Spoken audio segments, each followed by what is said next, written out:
So here is the part of the map of Europe, and here is the Republic of Chuvashia, or Chuvash Republic. Here we can see some facts about this autonomous region of the Russian Federation. Its area, quite a small country within Russia, and population slightly more than 1 million, according to the 2021 data. Capital, its English name is Cheboksary, based on the Russian name, and here we can see Shubashkar, the Chuvash name of the city, of the capital. And the region has two official languages, of course, Russian and Chuvash as an official minority language.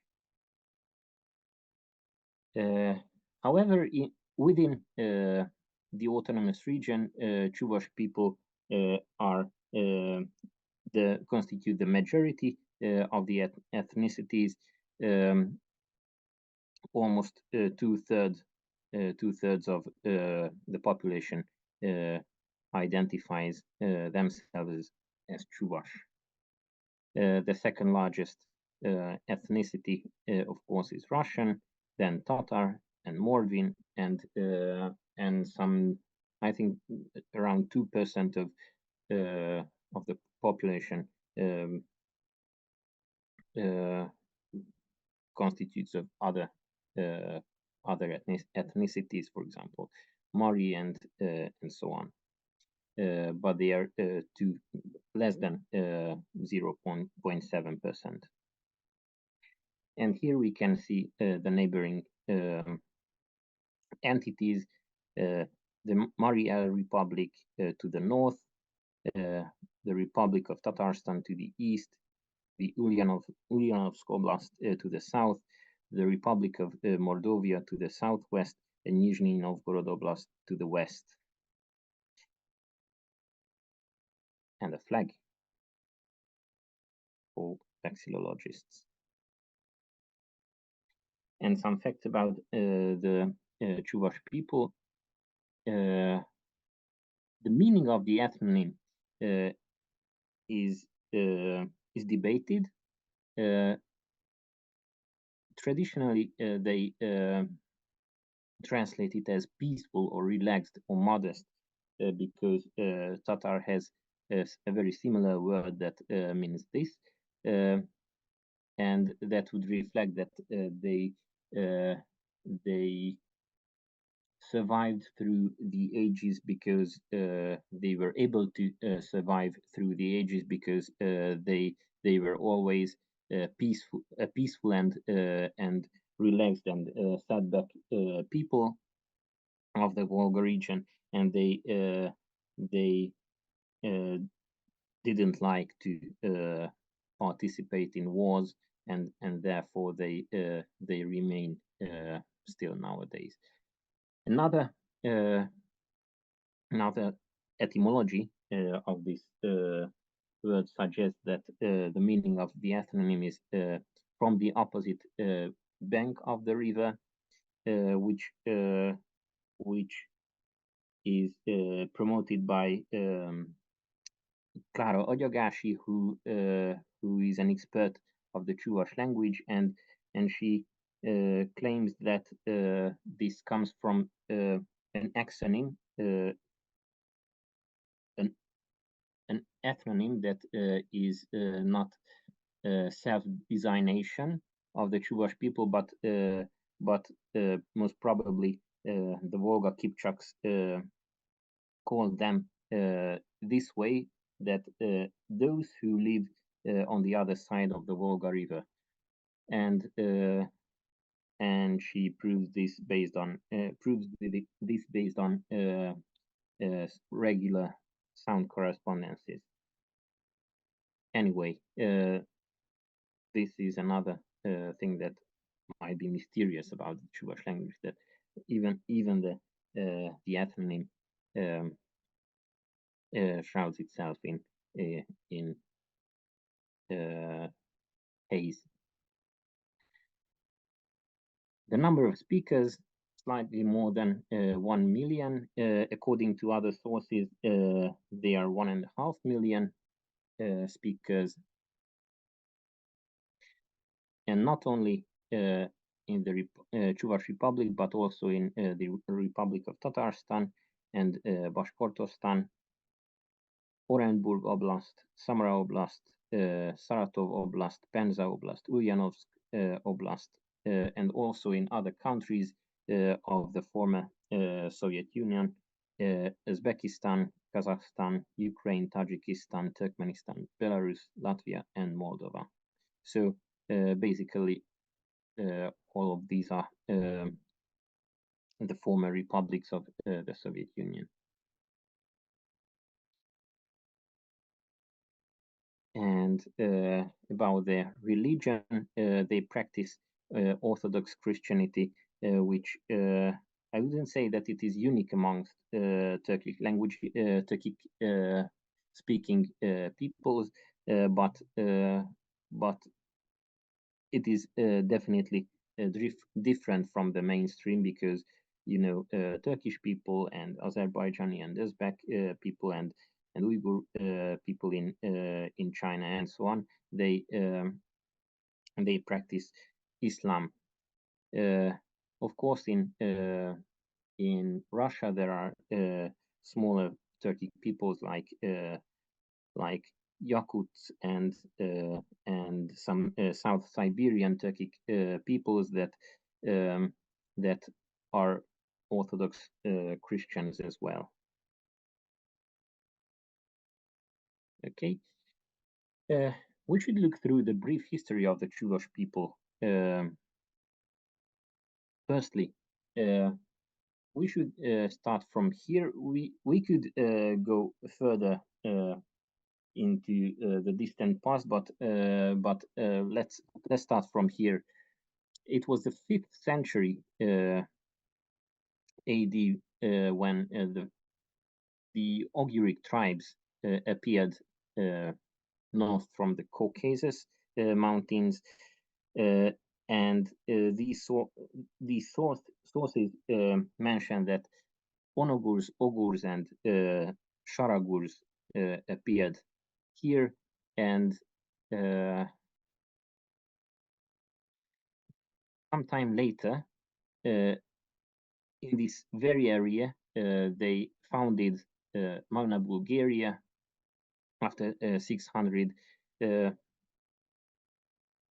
If we look at this from a broader scope, then we can say that the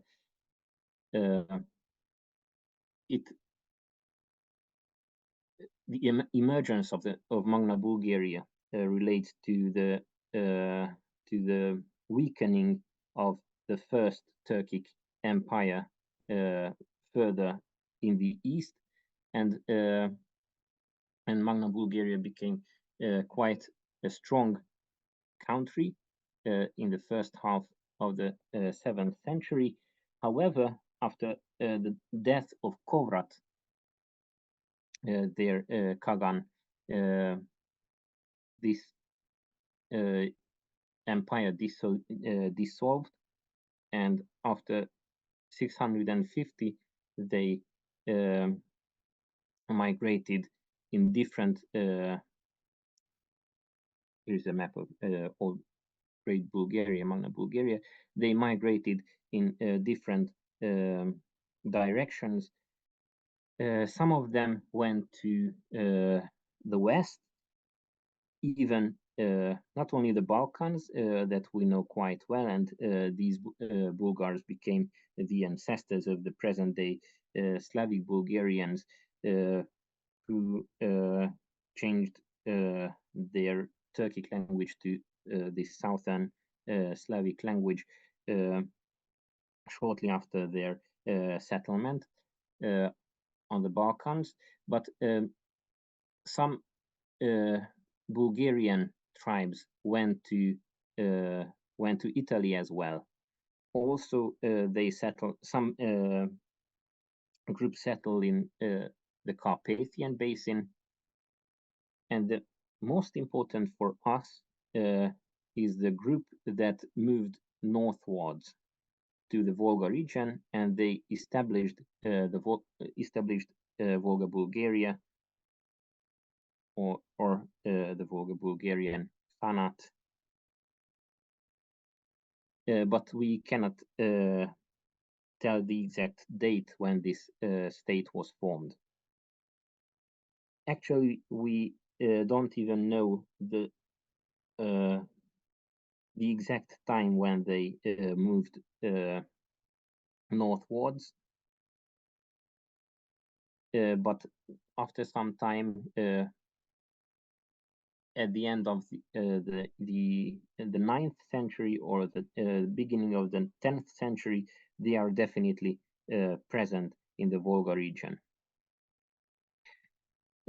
This country, Volga Bulgaria, became a very strong empire, and they experienced great wellness because of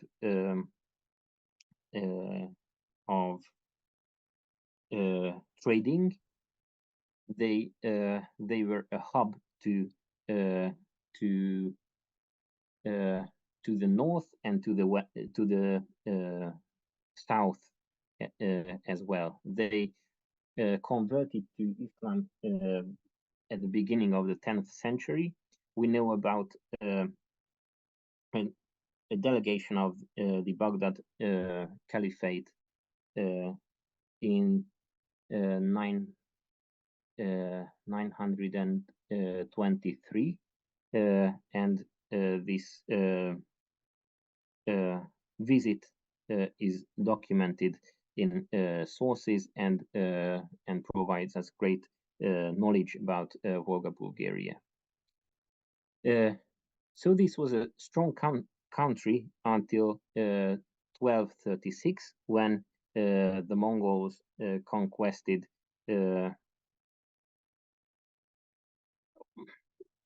almost whole Eurasia, and 1236 was the year when they destroyed Volga Bulgaria. It was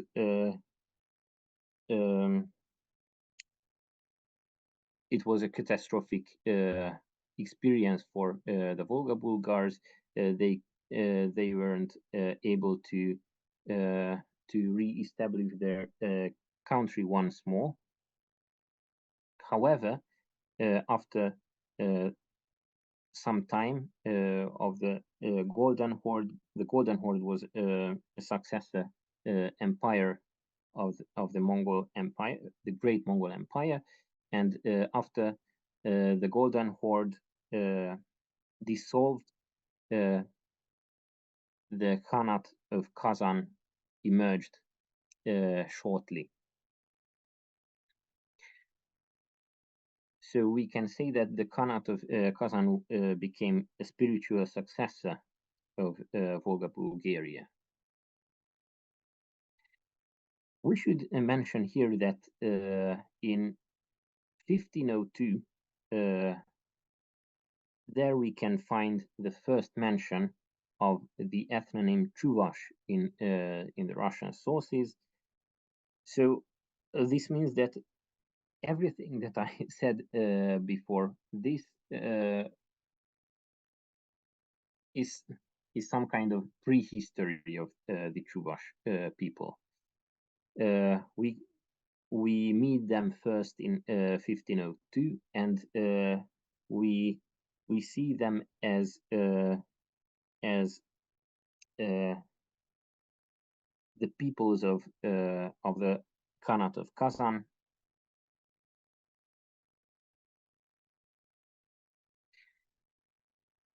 and not the ruling people, but subdued people of the country. In 1552, Russians conquered the city of Kazan. It was a very important happening because Kazan was a center of culture and administration for had been a center of administration and culture for quite a long time. And when Russians conquered Kazan, then all the other people that pertain to Kazan became the part of the Russian Empire. And this was the case with the Chuvash as well. They integrated to the Russian Empire. It was the 20th century, 1920, when the Chuvash Autonomous Region was established, and then 5 years later, the Chuvash ASSR was formed, and later on, after the collapse of the Soviet Union, they became an autonomous region, an autonomous republic of the Russian Federation. So, where can we place the Chuvash language in the Turkic language family? Actually, before we go into this, we could mention that even in the 19th century, scholars, linguists were not sure about the affiliation of the Chuvash language.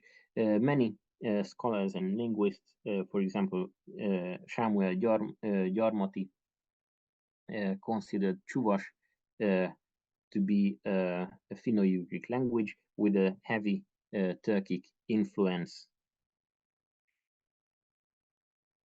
Even later in the 19th century, András Desko considered Chuvash a Finno-Ugric language, and he was eager to prove that Hungarian was not a Finno-Ugric language, and he tried to show the differences between Chuvash and Hungarian, and based on this, he wanted to prove that Hungarian was not a Finno-Ugric language. Quite ironically, this turned out to be the opposite case. Hungarian proved to be a Finno-Ugric language, and as we know, Chuvash is a proper Turkic language, albeit a very special one, if we can say, because Chuvash is the only non-common Turkic member of the language family, which means every Turkic language we know is a common Turkic language. Chuvash is not a common Turkic language. We call this group, this one element group, as Chuvash type Turkic languages, or Oguric, or Ogur or Bulgaric Turkic languages, or R Turkic, also Lir Turkic. This term is used, but this is not as good as the others, because this Lir Turkic term is based on regular sound changes, lambdacism, protacism, and the correspondence that later proved to be a later change in the Chuvash language. Clara Agyagashi proves this to be a later development in Chuvash. So here we can see a map of Eurasia with the Turkic languages. We can see that Turkic languages spread throughout Eurasia, from the Mediterranean Sea to northeast Siberia,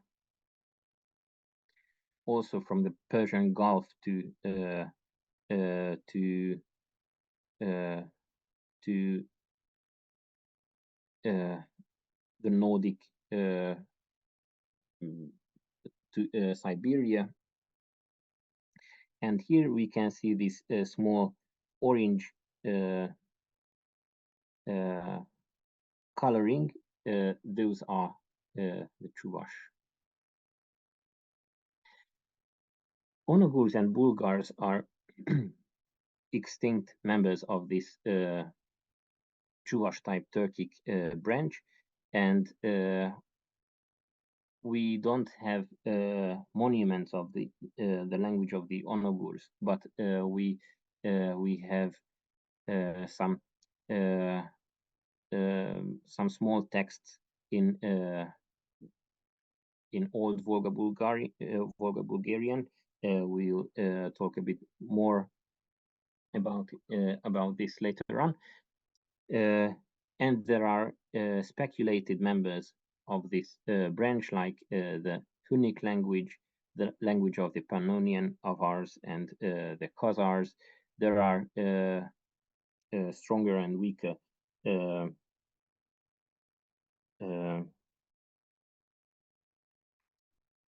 arguments regarding this, if they really pertain to this branch.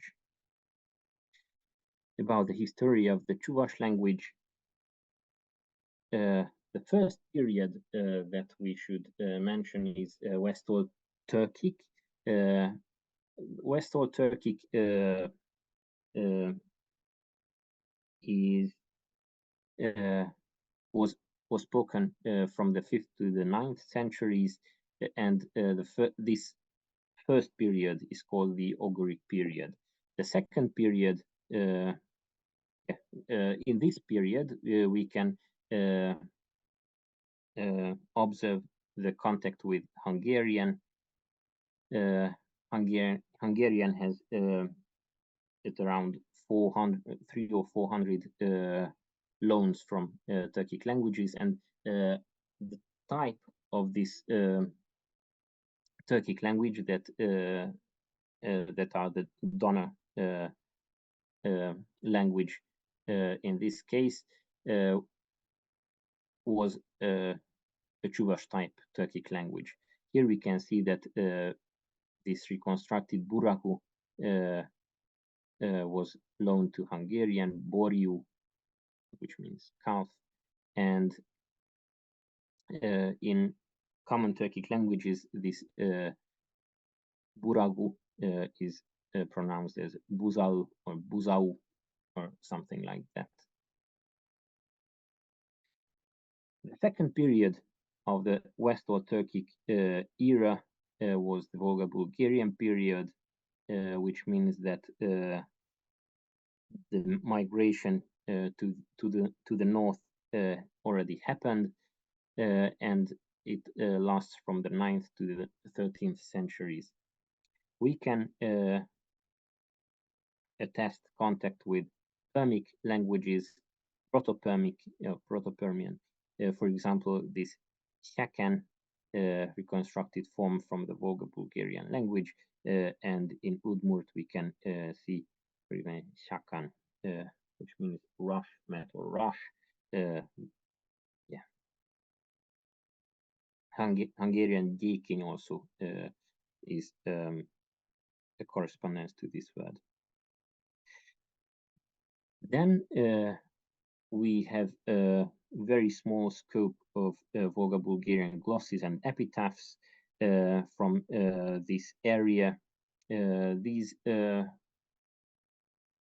glosses and epitaphs can be found on graves in this region, and they are written in mostly Arabic, but they have small parts of Volga Bulgarian that shows this Chuvash type. So we do have something at least from the earlier ages of this Chuvash type language. Here we can see an example of these gravestones. And from the 13th to the 18th centuries, we determine the Middle Chuvash period. The 13th century was the Mongol, the age of the Mongol conquest, which brought large changes to the linguistic map of the Volga region, and this period lasts to the 18th century because in the 18th century, we will see that soon.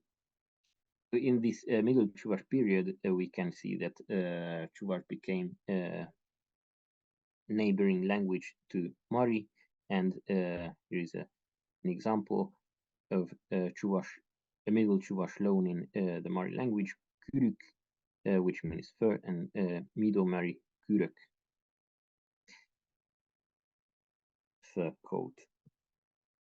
And from the 18th century, we date the modern Chuvash period because this is the time when the first written sources appear. Yeah.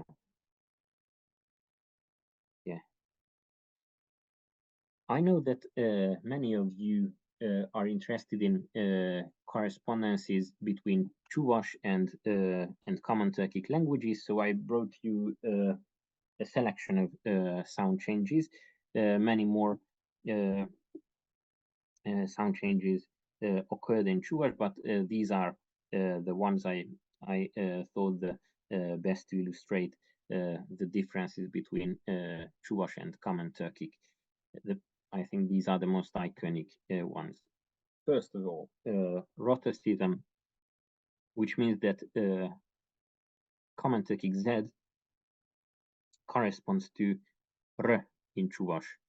This is a Volga Tatar example, Chuvash Sakkar and Volga Tatar Sigez, which means 8. Chuvash L, Common Turkic Sh. This is the correspondence that is called lambdacism. Chuvash Pillak and Uzbek Besh, which means 5. I try to bring you numerals because they are always easier to remember, but I wasn't able to bring a numeral for every sound correspondence. So, but this is another one. Initially, Common Turkic languages have a y originally. Some languages have j and other sounds that developed from this y ultimately, and Chuvash has sh, sker, and Turkish yüz, 100. Common Turkic sh and Chuvash sh, again, this must not be an initial position. We can see that Chuvash vish means 3 in Azerbaijani, 3. So word initially, Chuvash has sh, and Common Turkic languages have s generally. Chuvash shura, which means white, and Kazakh saru, which means yellow. At the end of the word, we can see that Chuvash m corresponds to n in Common Turkic languages. Bashkir example to Chuvash varam, Bashkir odon, which means long. Then in the middle of the word, Chuvash corresponds with an r sound to d. This is a very important point of classifying Turkic languages, the correspondences of the internal d sound. Chuvash has r as in ura, and Halach has hadak as in food. And vowel correspondences, Chuvash corresponds with an u to common Turkic a in the first syllable. For example, ulta, which is alta in Yakut, which means 6. This is the sound change that was assumed to be an Old Turkic or Proto-Turkic change, u and a. But this is the sound change that I said that Agyagashi, Clara Agyagashi considers this a later development. So Chuvash has pul and Kyrgyz has bal, honey. And one more vowel change. Chuvash has a velar a sound, where common Turkic languages generally have an e or this might be a slightly more open a sound. Chuvash has alla, and Turkmen has elli and in 50. And one more sound change before labial sounds, initial labial vowels. Chuvash developed a prosthetic the sound through a diphthong, and in common Turkic languages we have this labial vowel generally, like Chuvash vun and Uyghur on 10. And there are many more special sound changes in Chuvash. They might be a bit difficult to detect, but I hope that those who know other Turkic languages will catch the taste of Chuvash language, and they will recognize Chuvash words step by step. So we should mention the linguistic area of the Chuvash language.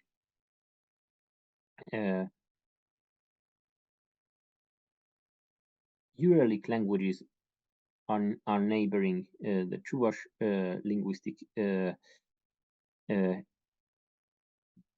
area of the Chuvash language. For example, Mari, especially Hill Mari, is in very close contact with Chuvash.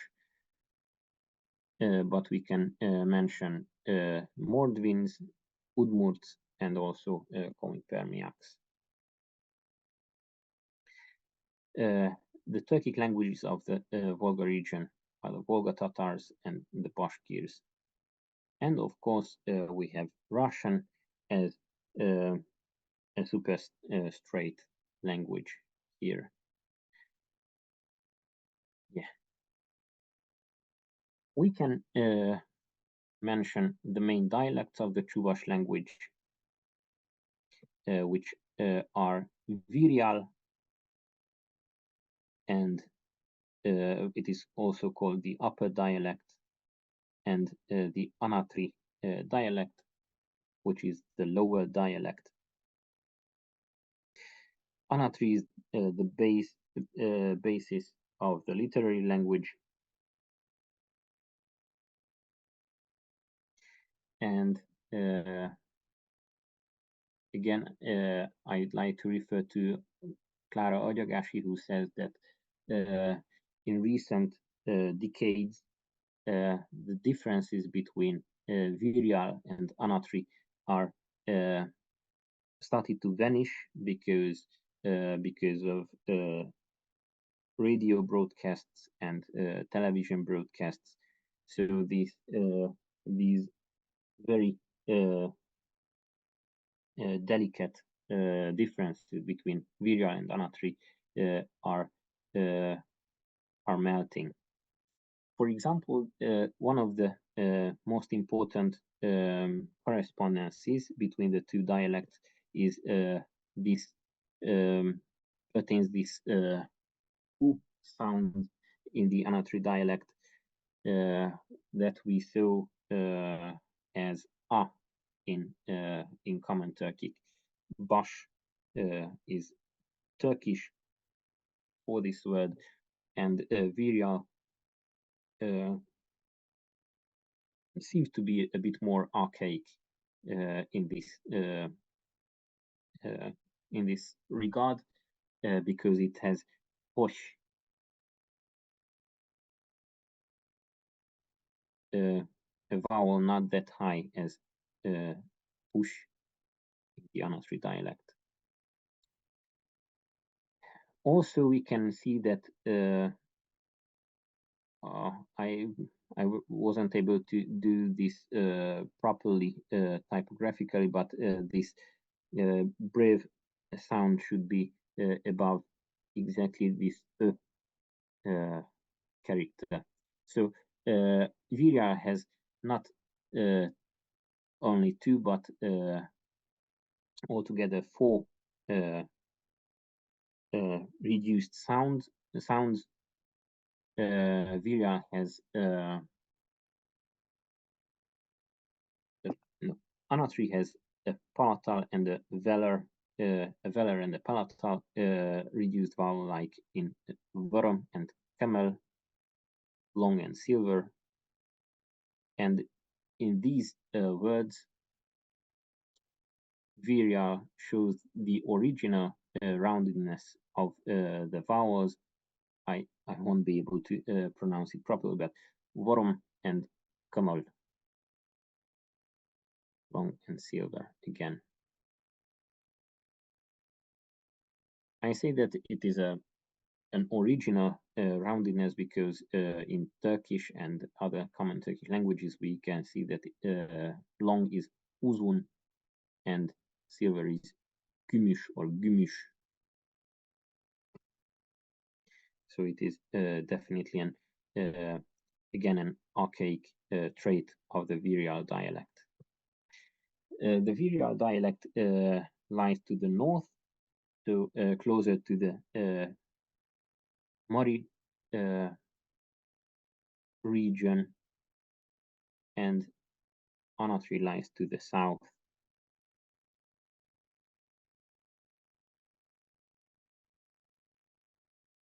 Okay, so this was the introduction to the Chuvash people, generally to the Chuvash language, affiliation, place among the Turkic languages, and now we can dip our toes into the language learning itself. I brought you the Cyrillic alphabet. As far as I know, you had to prepare with this if you didn't have knowledge of Cyrillic beforehand.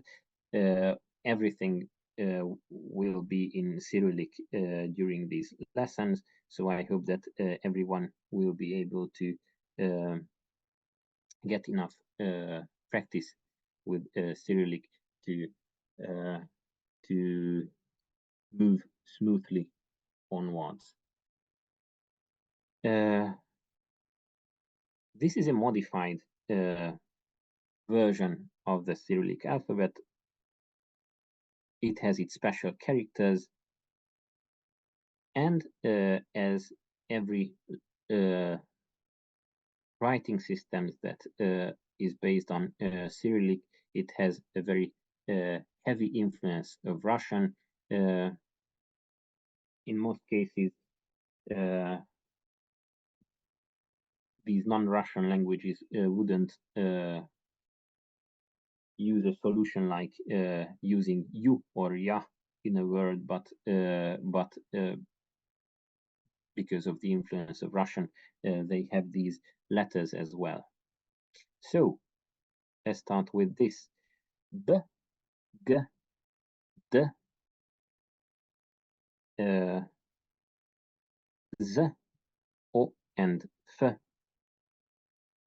can be observed only in international loans and Russian loan words in Chuvash. So in native Chuvash words, these letters won't be present. On the contrary, Chuvash has these reduced sounds and the velar and the palatal reduced vowel, and two other special characters, sh and u, with these diacritical signs. Next, we should highlight u and ya, and this means that if u and a is linked with a y beforehand, then they will use these characters. However, Chuvash doesn't have a special character for you, for example, or y or ye, because they use y to yotate these special Chuvash vowels. I circled k, t, s, sh, t, k, ch, and sh because they are special in that regard, that between vowels and sonorants they became voiced or semi-voiced. So k becomes g, p becomes b, s becomes z, sh, j, t, d, k, g, ch, j, sh, j. This voicing process occurs on word boundaries as well, not only inside a word. So if we read a text in Chuvash, we should pay attention to this process as well.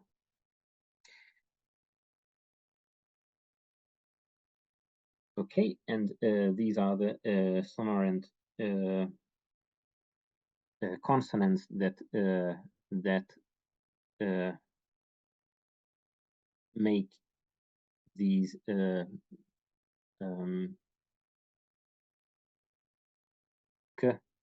p, s, sh, t, k, ch, sh, voiced or semi-voiced. So these are v, y, l, m, n, and r. Here we can see some words and we can practice reading on these words. Also, I'd like to speak a bit about stress in Chuvash. Like in other Turkic languages, stress falls on the last syllable, but we should say that it falls on the last full syllable, because if the last syllable is a reduced one, contains a reduced vowel, then the stress will fall on the last syllable before the syllable that contains a reduced vowel. If a word contains only reduced vowels, then the stress does not fall on the last but on the first syllable. Actually, this is a very similar method as we can see in, for example, Midomari. I know that Midomari has this same stressing rules. So let me read these words first, and then you will have the opportunity to try yourself as well. Mulgach, rabbit. Next, kuzak, cat. Kuslöf, glasses. Szegyel, csegyek, flower. Alak, vöröt, it means time. Uba, bear. Kile, jude. Next, this means dog, and one before this was fox. Now a cow comes, enye, shabar, shabar, which means broom. Now pachchaje, pachchaje, pachchaje, which means gardener. Çürece, which means window, çürece. And then şöji, şöji, mouse. We can move on. We can talk about vowel harmony in Chuvash. These are the vowel inventory of the Chuvash language. It has back vowels and front vowels as well. And back vowels are the sound O is added to the back vowels because it can be found in quite a lot of Russian loanwords and international words in Chuvash. So we can say that O is quite a new addition to the vowel inventory of Chuvash. So these are A, U, U, and O. And the front vowels are E, I, and U, which means that back vocalic stems will have a back vowel, will have a suffix with a back vowel, and front vocalic stems will have a suffix with a front vowel. However, there are back vowel suffixes can contain either an A or an E, and front vowel suffixes can contain either an E or an E. Here are some examples for back vowel word shurt, which means house. Shurtra means in the house. Esh, which means work or a thing, and eshre means at work. However, there are many words, even of Chuvash origin. For example, we could see shoji there, for example, which means mouse, that are mixed in regard of vowel harmony. There is a back vowel and a front vowel I, for example, and always the last syllable is the dominant in this regard. So, for example, shoji, shojibe, a mouse with the mouse. Ba, pa, pe is means with. And also there are non-harmonic suffixes in Chuvash, for example, the plural suffix shurt, shurtsem, ösh, öshsem, houses and matters. Okay, and the thing I mentioned before is this general palatalization. Every syllable that contains a front vowel will become palatalized. I mean the consonants. Every time if the consonant is viable to palatalization, like t, j, or t, t, that was tile, for example, which means fox, or sediel, which means table. We should keep this in mind because it can be heard all the way in Chuvash. Yeah, and one more example, enye, cow, enye, sediel, tile, enye, table, fox, and cow. Okay, so here is an example of a small text. We can try to read this text loudly and practice the rules of reading and pronunciation rules. First of all, I will try to read it to you, and then you can give it a try as well. Ey shudi akkemer, sanen yadu hizeblender, sanen patchaluhu gilger, sanen iregu sörsinje je shudi begeh bulder, payan purun malach sugar barbire, ebir hamra paramle punizene kajarnebek, piren paramzene kajarbire, şilaha ankert bire, usaldan kadar bire, patşalıkta, hıvatta, aslılıkta, emereh sanen, amin.